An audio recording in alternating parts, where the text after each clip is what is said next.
சரக்கு பொம்பளை குடியிருக்க வீட்டை வந்து பார்த்தீங்கன்னா குத்தாட்டம் போடுறான் சார் நடிகை வச்சுக்கிட்டு.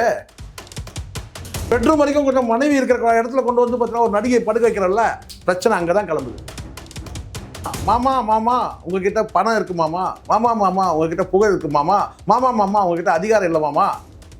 ஓகே செல்லம், நீ ஆரம்பிச்சத நடிகை கேட்டு தானே ஆரம்பிச்ச. ஆனால் நீ ரகசியமாக வாழ்ந்துட்டு இருக்கு. அப்புறம் அசிங்கமாக பேசிடுவேன் நான். சார் சம்பளம் வாங்குறவரு விட்டுட்டு அரசியலுக்கு வராரு. திருப்பி திருப்பி நான் சொல்றேன் சார், எத்தனை கோடி தான் இருக்கட்டும் சார். இன்னைக்கு தெருக்கோடியில் இருக்குது உன்னுடைய மானம் மரியாதை எல்லாம். கட்டின மனைவி கிட்ட நீ உண்மையா இல்லை, பெத்த தாய் கிட்ட நீ அன்பா இல்லை, பெத்த தகப்பன் கிட்ட நீ மரியாதையா இல்லை, பெத்த பிள்ளைங்கிட்ட நீ பாசமா இல்லை. அப்புறம் என்ன வந்து நீ வந்து முதலமைச்சராக சாதிக்க போற? எனக்கு அதை சொல்லு. இல்ல, அந்த வழக்கு நடக்கிற வரைக்கும் நான் அந்த வீட்டில் என்னோட புகுந்த வீட்டில் இருக்கணும். ஆமாம் சார், ஆமாம் சார், அது கேட்கறது தப்பு இல்லை சார், உரிமை தானே சார் இது. அந்த கழுதைங்க வந்து வீட்டில் இருக்குது இல்லை. ஒரு அண்ணனா தம்பியா உங்க குழந்தைகளுக்கு மாமனா இருப்பார் இந்த விஜய் அப்படின்னு மதுரை மாநாட்டில் விஜய் அவர்கள் பேசினாரு. நீங்க வந்து அண்ணனா தம்பியா இல்லை, மாமனா இருக்கிற இப்போ சார். சார் ஸ்டாலின் சார் சொல்ல வச்சுமா இப்போ. ஏன்னா மாமானா உன் அகராதியில் வேற, அந்த நக்கல் அடிச்சு தான் நீ வந்து பார்த்தீங்கன்னா ஸ்டாலின் அங்குள் சொன்னல. எஸ்எஸ்சி எல்லாத்தையும் போட்டு புழுங்கிக்கிட்டு தான் இருக்கிறாரு. வேற என்ன பண்றது? வீட்டுக்கு ஒரு விஜய் இருப்பான்னு சொன்னதே திமிர் பிடிச்ச வார்த்தை இருக்கு தெரியுமா? முதல்ல என் நெஞ்சில் குடியிருக்கும், அப்புறம் ஏதோ சொல்லிடுவேன் வேற ஏதாவது.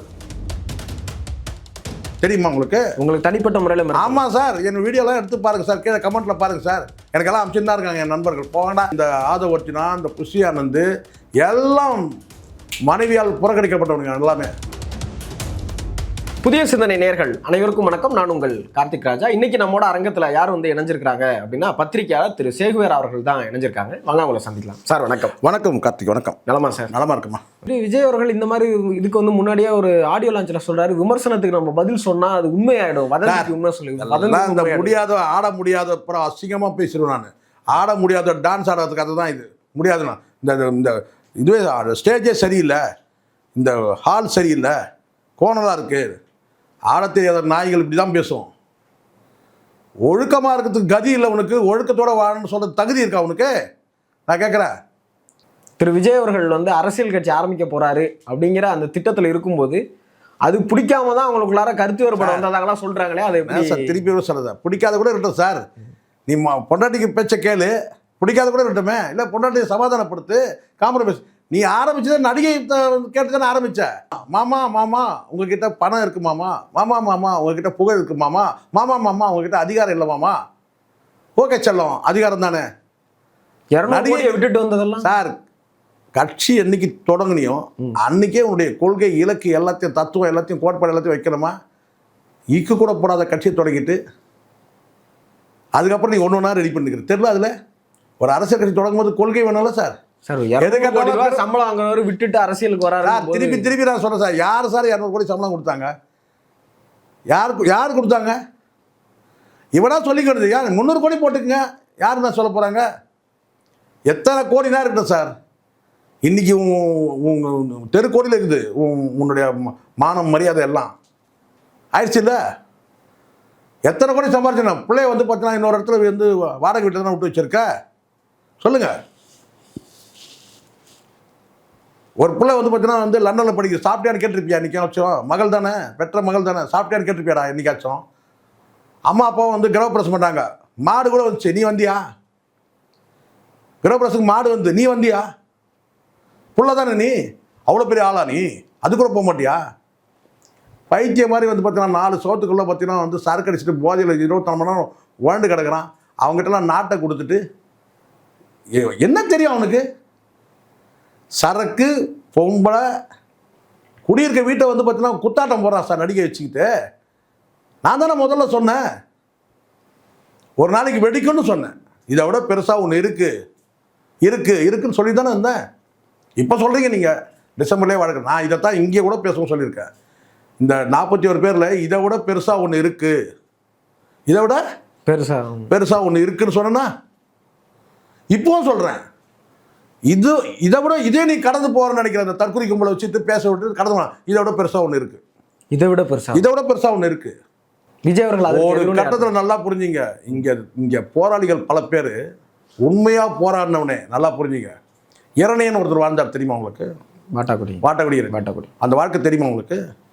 முழுக்க முழுக்க ஒடுக்கப்பட்ட மக்களுக்காக வந்து போராடின அகமுடையார் சமுதாயத்தை சார்ந்த, முழுக்க முழுக்க யாருக்காக எதுக்காக சாதி சொல்கிறத புரிஞ்சுக்கணும். நீங்கள் முழுக்க ஒடுக்கப்பட்ட மக்களுக்காக தன்னுடைய வாழ்க்கையை வந்து தியாகம் பண்ணவர் வந்து எக்ஸ் மிலிட்ரி மேன். கடைசியில் அவனை யார் கலால் அடிச்சு கொண்டாங்க தெரியுமா அவங்க? யார்? இதுங்க ஒரு புரட்சிக்காரன். யார் வந்து கலால் அடிச்சு கொண்டாங்க? எந்த மக்களுக்காக போராடணும் அந்த மக்களே கல்லால் அடிச்சு கொண்டாங்க. ஜான் கிட்ட பேசும்போது சொன்னேன், நீங்கள் ஒரு மாய உலகத்தில் வந்து வாழ்ந்துட்டு இருக்கிற மாதிரி தெரியுது, உங்களுடைய வியூகங்கள்லாம் சரி, ஆனால் இங்கே வந்து பார்த்தா நடக்கிற விஷயங்கள்லாம் வேறு மாதிரி இருக்குது. ஜான் ஆரோக்கிய சாமி கிட்ட பேசும்போது சொன்னேன், நீங்கள் அப்படி நினச்சிடாதீங்க. என்டி ராமராவ் தேவுடுன்னு சொல்லிட்டு தானுங்க செருப்பு தூக்கி அடிச்சானுங்க கடைசியா. காரணம் யாரு? சிவ பார்வதி அடிச்சாங்களா? இன்னைக்கு என்ன சொல்கிறானுங்க, ஆந்திராவில் வந்து துணை முதலமைச்சர் இருக்காரு, அவருக்கு 3 மனைவி இருக்கிறாங்க. அவன் வெளிப்படையாக வாழ்க்கையை வச்சிருக்கிறான். டைவர்ஸ் பண்ணிவிட்டு 3வது மனைவி கூட வாழ்ந்தா கூட வெளிப்படையாக இருக்குது வாழ்க்கை, ரகசிய வாழ்க்கை கிடையாது. யார்கிட்ட? பவன் கல்யாணத்தில் ரகசிய வாழ்க்கை கிடையாது, ஓப்பன். அவங்ககிட்ட அந்த தில்லு இருக்குது. நீங்கள் என்னன்னா வந்து ஆந்திராவில் இருக்கிறவங்க ஒப்பிடுறீங்க. நீங்கள் என்னன்னா அவர் 3 கல்யாணம் பண்ணினார், கலைஞர் வந்து 2 கல்யாணம் பண்ணினார், வெளிப்படையாக இருந்துச்சு வாழ்க்கை. எம்ஆர் ராதா 5 பொண்ணு வெளிப்படையாக இருந்த வாழ்க்கை, ஒளிமுறைகள்லாம் கிடையாது, ரகசிய வாழ்க்கை கிடையாது. ஆனால் நீ ரகசியமாக வாழ்ந்துட்டு இருக்கிற, அதோடைய விளைவு தான் இன்றைக்கி வந்து இப்படி நிற்குது. அதனால் இதெல்லாம் வந்து நான் சொல்கிறேன் பாருங்க, இது வந்து ஏதோ இதை விட ஒரு பெருசாக இருக்கு ஒன்று. இல்லை, அதுக்கு விஜய் அவர்கள் எதிர்வினை ஆற்றுவாரா? இதை விட பெருசாக இருக்கு. எதிர்வினை ஆற்று இவனுக்கு எந்த வினையை ஆற்றுவானா சார்? இவன் தானே சார் வினையை தமிழ்நாட்டுக்குன்ற எதிர்வினைன்றீங்க. தமிழ்நாட்டுக்கே வினைன்ற நான் நேற்று அப்படி தான் ஒருத்தர் கேட்குறான், ஒரு தம்பி என்கிட்ட கேட்குறான் வந்து, சார் இதனால் வந்து தமிழ்நாட்டுடைய அரசியல் எதிர்காலம் என்ன? டேய், நானும் அதை தான் கேட்குறேன். இவனால் தமிழ்நாடு அரசியல் எதிர்காலம் என்ன ஆகும்? எனக்கு அதே கவலை தான். உனக்கு என்ன கவலையோ அதே தான் எனக்கும் கவலை. இல்லை, இதனால் கட்சி அழிஞ்சுமா? அழிணும் தானே நான் விரும்புகிறேன். கட்சி அழிஞ்சாதான் தமிழ்நாட்டுக்கு எதிர்காலம். எது? கட்சி அழிஞ்சாதான் எதிர்காலம். எல்லாரையும் மேற்கோள் காட்ட ஆரம்பிச்சிட்டாங்க சார். மோடி வரைக்கும் போயிட்டானுங்க. மோடி எப்படி தெரியல அப்படின்றான் ஒருத்தன். பாருங்கள் யாரெல்லாம் இழுத்துன்னு போகிறான்னு பாருங்கள். தப்பு பண்ணிவிட்டு உண்மையாக வாழறதுக்கு வழி எப்படின்னு தேடாமல் தப்பு பண்ணதுக்கு துணை தர்றானுங்க. எம்ஜிஆர் கிட்ட போயிட்டானுங்க. எம்ஜிஆர் ராமவரம் தோட்டத்தில் கொண்டு வந்து ஜெயலலிதா வச்சுருந்தாரா சார்? நீங்கள் சொல்லுங்கள். பிரச்சனை இப்போ என்ன? நீ எங்கேயோ வெளியில் போகிற, என்னவோ பண்ணுற, எதையோ சாணியோ ஏதோ மிதிச்சிட்ட, காலை கழிட்டு உள்ளே வரணுமா இல்லையா? நீ அப்படியே வந்து நான் சரி அந்த சாணியை கொண்டு வந்துட்டு நீ பெட்டில் ஏறி படுக்கிற சாணி காலோட, கேட்பாங்களா கேட்க மாட்டாங்களா? குடும்பம் தனி, உன்னுடைய தனி அரசியல் வாழ்க்கை தனியாக இருக்கணும், பொது வாழ்க்கைன்றது தனியாக இருக்கணும். இப்படி தனித்தனியாக இருந்தால் பிரச்சனையே கிடையாது. புரியுதுங்களா சொல்கிறது? கடந்து போயிடலாம். ஆனால் என்னை கேட்டால் தனிப்பட்ட வாழ்க்கையிலே சுத்தமாக இருக்கணும், பொது வாழ்க்கையில் சுத்தமாக இருக்கணுன்றது என் தனிப்பட்ட கருத்து. ஆனாலும் பல மேற்கோள் காட்டுறதில்ல, அவங்களாம் தனித்தனியாக வச்சுருந்தாங்க. பாய்ஸ் கார்டன் தனி, ராமவரம் தோட்டம் தனி. பிரச்சனையாக நான் கேட்டால், நீ பெட்ரூம் வரைக்கும் கொஞ்சம் மனைவி இருக்கிற இடத்துல கொண்டு வந்து பார்த்தீங்கன்னா ஒரு நடிகை படுக்க வைக்கிறல்ல, பிரச்சனை அங்கே தான் கிளம்புது. எந்த புள்ள சகிச்சுப்பான், எந்த பொண்ணாடி சகிச்சுப்பான்? நீங்கள் சொல்லுங்கள். குடியிருக்க வீட்டை வந்து நடிகர் வச்சு குத்தாட்டம் போடுற, கவுண்டமணியுடைய மனைவி இறந்ததுக்கு நீ போயிட்டு பிறகு பின்னாடியே வராரு, மகன்கிட்ட ஏதோ ஒரு விஷயம் பேசணுன்றதுக்காக ஒரு அப்பான்ற முறையில் பின்னாடியே வராரு. நீ அவமானப்படுத்துகிற. எவ்வளோ பெரிய குடும்பம் தெரியுமா? பெத்த பிள்ளையால் வந்து பார்த்தீங்கன்னா அப்பம் படுற அவமானன்றது சாதாரணம் கிடையாது. பின்னாடியே வராரு. வாட்ச்மேன்ட்ட சொல்லி கதவு சாத்துங்க, அதால் உள்ள விடாதீங்க. அப்பாவை எஸ்எஸ்சி எல்லாத்தையும் போட்டு புழுங்கிக்கிட்டு தான் இருக்கிறாரு. வேற என்ன பண்ணுறது? பரிதாபமாக இருக்குது. என் பிள்ளை ஆடியோ லான்ச்சுக்கெலாம் வந்தாங்களே சார். அதெல்லாம் வந்து அந்தந்த நேரத்துக்கு சில குடும்பங்களில் நடக்கிற சமரசங்கள் சார். இது பிள்ளைக்காக அம்மா பேசுவாங்க, ஏங்க வாங்க நீங்கள். இப்போ நான் ஒரு நிகழ்ச்சிக்கு வந்து பார்த்தீங்கன்னா அது இப்போ பொதுக்குழு ஏதோ ஒன்று கூட்டினான்ல, அப்போ அது வரலையே, எஸ்எஸ்சி வரலையே, அந்த அம்மா மட்டும் வந்தாங்க. கழுத்தில் வந்து இந்த நாய்க்கு டேக் மாட்டுற மாதிரி போட்டு உட்கார வச்சாங்களா இல்லையா? ஃப்ரண்ட் ரோவில் பார்த்தீங்களா இல்லையா? மாட்டலாமா டேக்கு? மாட்டலாமா? கெஸ்ட்டு தானே சார் அவங்க. அப்போ நீங்களாம் மாட்டணும்ல, விஜய் மாட்டணும்ல, எல்லாருக்கும் கொடுக்குற மாதிரி இருந்தால். ஒரு கெஸ்ட்டு வந்திருக்காங்க, அம்மா வந்திருக்காங்க, அவங்க கழுத்தில் டேக் மாட்டி உட்கார வைக்கிறாங்க. அவ்வளோ பெரிய அப்பாட்டுக்கு அவ்வளோ ரொம்ப ஒழுக்கமாக நடத்திருக்கீங்க நீங்கள். ஒரு அமைப்பு ரீதியாக அதை அமைப்பு ரீதியாக. அப்போ நீங்களும் மாட்டணும்ல, அவன் புஷியாக இருந்துக்க கழுத்தில் மாட்டணும்ல. சொல்லுங்கள். மேலே இருக்கிற அத்தனை பேர் இருக்கணும் சார், கழுத்தில் இருக்கணும்ல சார். அந்த மாதிரி ஒரு கெஸ்ட்டு தானே, தப்பு இல்லையா அது? எஸ்எஸ்சி அது வந்தாரா? அதுக்கப்புறம் நீங்கள் வந்து இந்த ஆடியோவில் அச்சு இதெல்லாம் கூடும்போது அவன் வந்து அம்மா வந்து சமரசம் பண்ணுறாங்க, அப்பாவுக்கும் பிள்ளைக்கும் சமரசம் பண்ணி வருங்க. அவ்வளோ சமரசம் பண்ணவங்க மனைவி பிள்ளைங்களும் வர வச்சுட்டிங்கன்னா இப்போ இந்த பிரச்சனை கிடையாது இல்லை.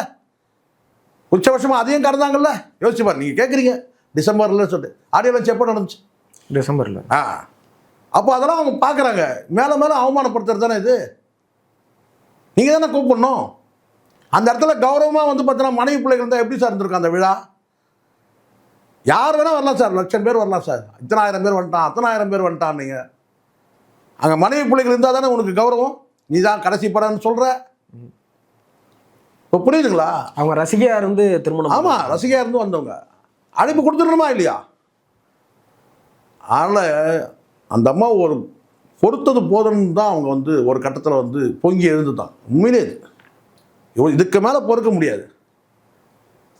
அவங்க இடத்துல இருந்தாங்கன்னா செருப்பால் அடிச்சிருப்பாங்க. வந்து சராசரி குடும்பத்தெல்லாம் அதான் நடக்கும். நம்ம குடும்பம் அதான் நடக்கும். அந்த குடும்பம் நம்ம குடும்பம் அதான் நடக்கும். இயல்பாக எல்லாரும் 52 வயசில் போயிட்டு எதிர் வீட்டு பொம்பளைக்கு போயிட்டு நான் லவ் ஃபார் எவர்னு அனுப்புகிறேன்னு வச்சுங்க, என்ன நடக்கும்? ரெண்டு இடத்துல வரும் செருப்பு தொடப்பு கட்டை. ஒன்று என் பொண்டாட்டி இருந்து வரும் கரெக்டாக சார், அடுத்தது இருக்குது நல்லா வரும் செருப்பு தொடப்பு ரெண்டுமே வரும். அந்த இடத்துல இருந்து தொடப்ப கட்டை இல்லை செருப்பு ஏதாவது ஒன்று வரும். கரெக்டாக அனுப்ப முடியுமா? அருவாலே வரும், சில சமயங்கள் அருவா கூட வரும். இங்கே சொல்கிறீங்க நீங்கள் ஜெயில் வரும்னு சொல்லுங்கள், தப்பு தானே சார்? என்னதான் அந்த மானங்கட்ட வேலையை நம்ம செய்ய மாட்டோம்னு வச்சுங்களேன். இதை பேசினா தான் நம்மளை பைத்தியக்காரன்றான். பரவாயில்ல, நாங்கள் பைத்தியக்காரனாக இருக்கோம். யார் பைத்தியக்காரன் பொறுத்து இருந்து பார்ப்போம். ஒரு அண்ணனா தம்பியா உங்கள் குழந்தைகளுக்கு மாமனா இருப்பார் இந்த விஜய் அப்படின்னு மதுரை மாநாட்டில் விஜய் அவர்கள் பேசினார். நீங்கள் வந்து அண்ணனா தம்பியா இல்லை, மாமனா இருக்கிற. இப்போ பல நடிகைகளுக்கு மாமனா இருக்கிற, இதுதான் உண்மை. அண்ணனா தம்பியெல்லாம் இல்லை. நீ மாமனா இருக்க. ஒரு நாய் பேசி பார்த்தீங்கல்ல, பொண்டாட்டியார் பண்ணி யாராவது பேசலாமா? நீ அந்த வார்த்தை சொன்னதே தப்பு முதல்ல. ஏன்னா மாமானா உன் அகராஜில் வேற. அந்த நக்கல் அடிச்சு தான் நீ வந்து பார்த்தீங்கன்னா ஸ்டாலின் அங்குள் சொன்னல, மரியாதைக்காக சொன்னியா? நீ யார்கிட்ட காது குத்துற? நீ நக்கல் அடிச்ச அப்படி ஒரு ட்ரெண்ட் செட் ஆகும்னு பார்த்த. ஏன் அப்படி ஒரு ஹேஷ்டேக்காக உருவாகும்னு பார்த்த நீ. எங்களுக்கு தெரியாதா? எங்களுக்கு வரும் சார் எல்லா தகவலும். அதை உடச்சி நொறுக்கிறது நான் தான். இப்போ எப்படி சொல்கிற பாரு கரெக்டாக. Stalin sir, Stalin sir, sir sir Stalin sir சொல்ல வச்சுமா? இப்போ தப்பு சார். நீயும் மாமான்றது இவன் லாங்குவேஜில் வேறு சார். நம்ம நேரு கூட தான் சார் மாமான்னு சொன்னோம். யாராவது சிரிச்சாங்களா என்ன? குழந்தைலேருந்து நம்ம யாரை சொன்னோம் மாமான்னு? நேரு மாமான்னு. ஆமாம், நேரு மாமா. இன்றைக்கும் நேரு மாமா தான். காந்தி தாத்தான்னு சொன்னோம், நேரு மாமான்னு சொன்னோம். உன்னை யார் சொல்கிறாங்க? தருதலைகளும் தற்குறிகளும் வீட்டுக்கு அடங்காத நாய்களும் புருஷனை விட்டு ஓடி வந்த ஓடுகாடிங்களும் இவங்க தானே சொல்கிறாங்க உன்னை மாமான்னு.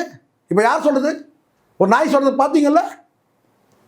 புருஷனாக இருப்பீங்க, பொண்டாட்டியாக இருப்போம்.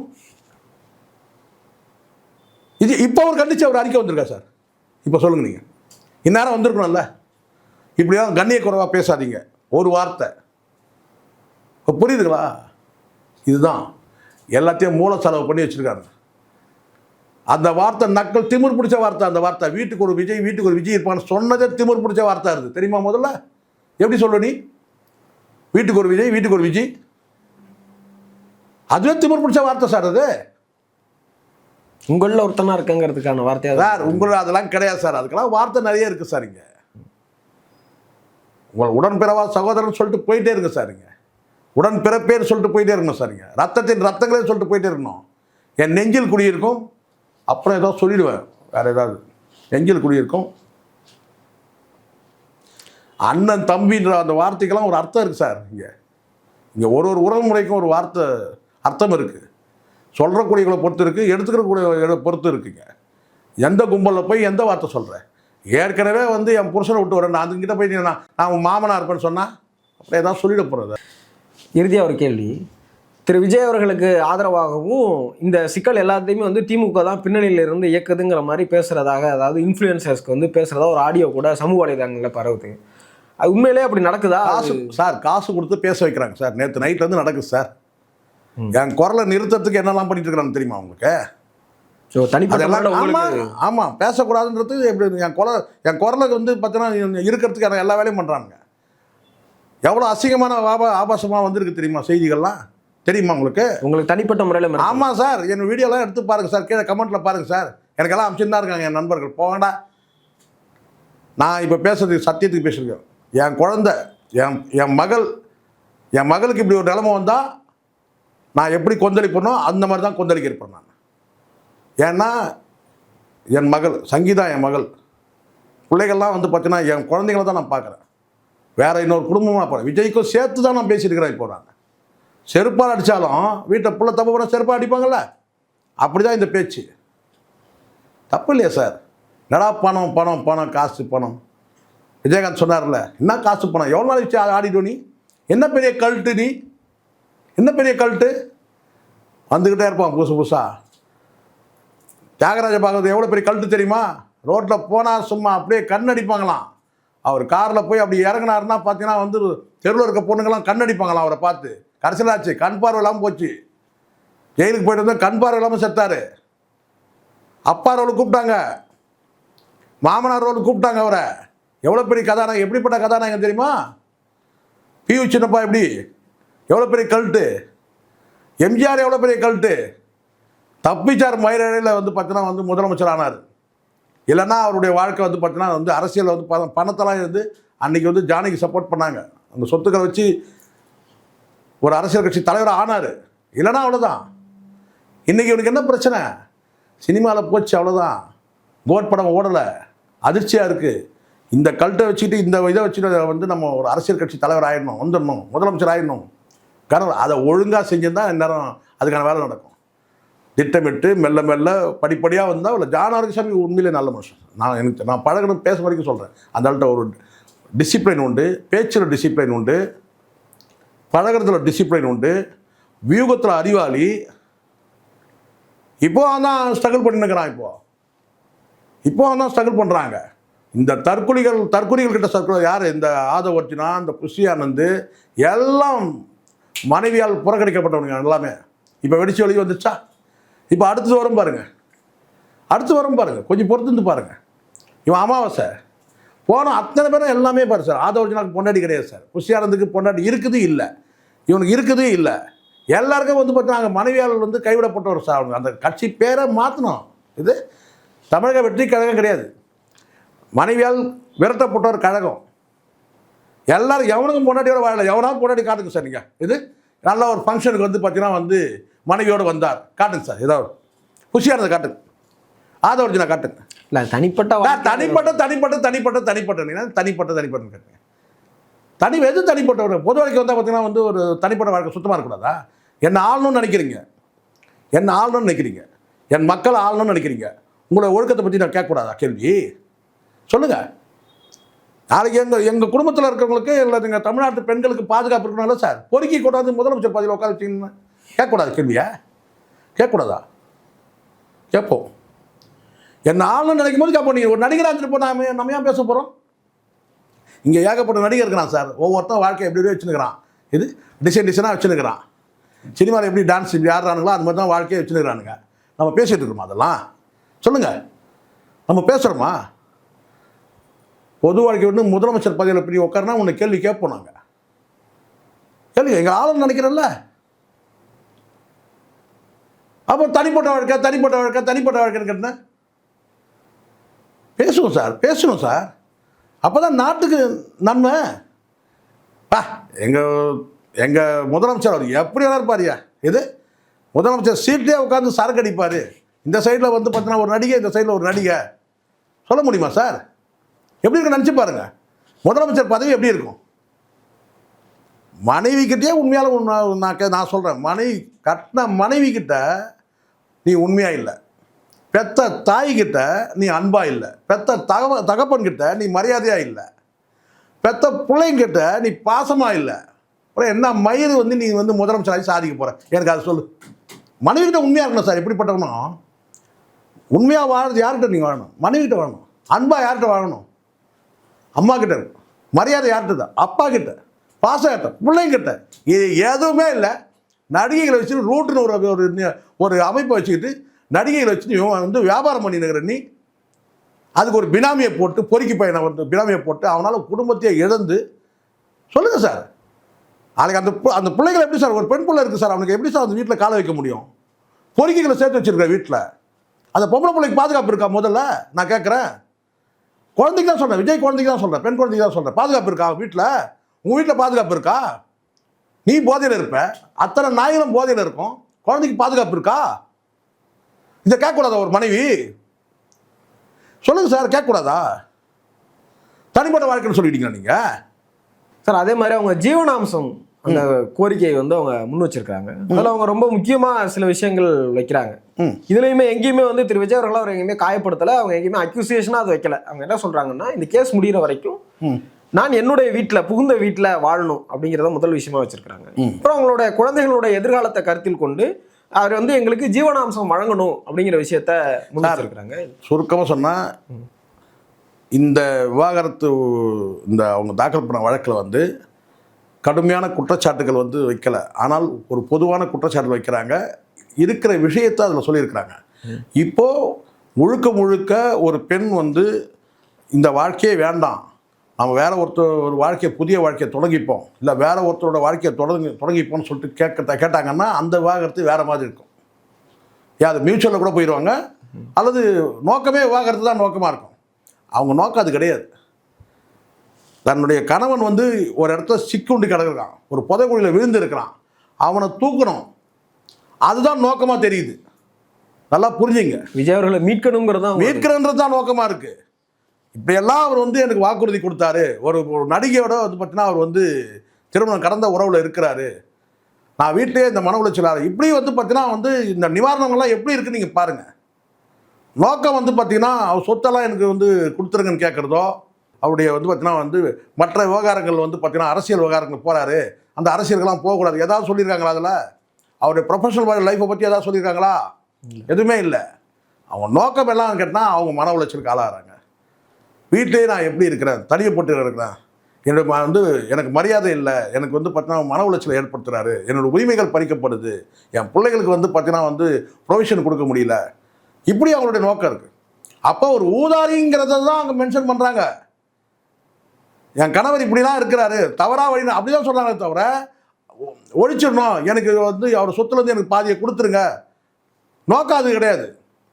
விவாகரத்து பெறணுன்ற நோக்கம் கூட எதனால இருக்குது? இதெல்லாம் பண்ணுறாரு.